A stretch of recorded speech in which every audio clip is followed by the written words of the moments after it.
नमस्ते प्यारे विद्यार्थियों, आप सबको स्टडी मैथ यूट्यूब चैनल में आप सबका हार्दिक स्वागत है और अभिनंदन। मैं लेकर आया हूँ कक्षा 5 की गणित, जो बहुत ही आसान तरीके से। तो अपन पिछले वीडियो के अंदर प्रश्न वाली छह भिन्न की समझ के बारे में चर्चा कर रहे थे। तो काफी अपन ने चर्चा कर ली थी कि भिन्न कितने को कैसे लिखा जाता है, भिन्न कितने प्रकार की होती है, और उन प्रकारों के बारे में भी चर्चा कर चुके हैं। उसके बाद में अपन छह प्रश्न वाली छह के कंप्लीट कर चुके हैं और आज अपन 7वां प्रश्न पढ़ने जा रहे हैं। बहुत ही आसान तरीके, पहले प्रश्न को समझेंगे कि प्रश्न में क्या दिया हुआ है और अपन को क्या ज्ञात करना है। चलिए आइए प्रश्न की शुरुआत करते हैं। 7वें की अंकों में लिखिए, मतलब अंकों में क्या लिखना है वो प्रश्न देख के अपन को पता चलेगा कि आपको शब्दों में लिखा हुआ है और अंकों में आपको लिखना है। तो चलिए आइए, कुछ आपको शब्द दे रखे हैं, उनके आपको शब्दों में दे रखा है। तो पहला देखिए, ये शब्दों में दे रखा है। क्या दे रखा है? शब्दों में आपको दे रखा है। और अपन को लिखना किसमें है? अंकों के अंदर ज्ञात करना है। तो बहुत ही आसान तरीके से अपन ज्ञात कर लेंगे इसको, क्योंकि अपने पास अपन को पता है कि पहला देकर देख रखा है कि 5.72 कितना दे रखा है? 5.72। तो इसको अपन को शब्दों में ये लिखा हुआ, अंकों में इसको कैसे लिखा जाता है? दशमलव के संख्याओं को, तो इसको लिखा जाता है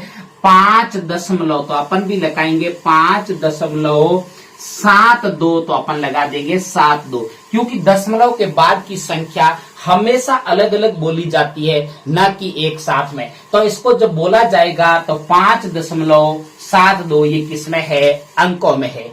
क्योंकि गणित कक्षा 5 बोर्ड है और बोर्ड के अंदर गणित की अच्छी से तैयारी करके आपको जाना जरूरी है, क्योंकि वहां जाके आप घबरा न जाए कि इस प्रश्न को कैसे हल किया जाए।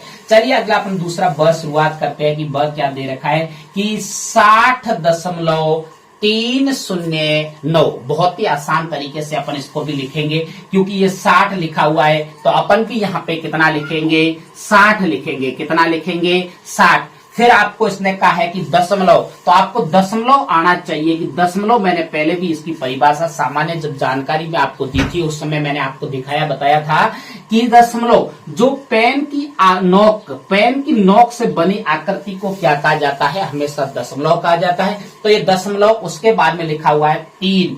कितना लिखा हुआ है? 3, फिर 0 और फिर 9। ये हो गया आपका दूसरा कंप्लीट कि 60 इसको जब पढ़ा जाता है दशमलव की संख्याओं को, तो 60.309 अलग अलग हमेशा दशमलव के बाद की संख्या को पढ़ा जाता है। ये किसमें हो गया? अंकों में हो गया। किसमें हो गया?